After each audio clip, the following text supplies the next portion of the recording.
দিখৌ নৈ এৰিব নোৱাৰো, জাজি নৈ এৰিব নোৱাৰো, দিখৌ নৈ এৰিব নোৱাৰো।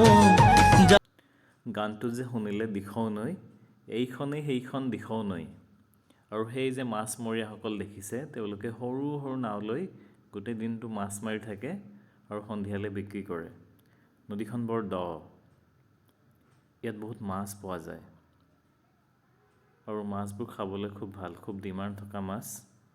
দেখিছ নহয় কিমান ষ্টিল ৱাটাৰ, একেবাৰে ধীৰ গম্ভীৰ স্থিৰ আৰু দুয়ো পাৰে খুবেই মনোমোহা দৃশ্য, গছ গছনিৰ সৈতে পৰিৱেশটো ভাল লাগে। আৰু সন্মুখলৈ আগুৱাই গ'লে সেই গৈছে যে নদীখন গৈ গৈ একেবাৰে ব্ৰহ্মপুত্ৰত পৰিছেহি, সেইডোখৰ ঠাইকেই দিখৌমুখ বুলি কোৱা হয়। পৰিৱেশটো খুব শান্ত। আপোনালোকে শিৱসাগৰলৈ আহিলে ৰংঘৰ কাৰেংঘৰ চাব নহয়, পাৰিলে এপাক দিখৌ পাৰলৈকে আহিলে খন্তেক সময় জিৰাবহি, চাবচোন মনটো কিমান শান্তি লাগে। এয়া আছিল আমাৰ দিখৌ নৈ।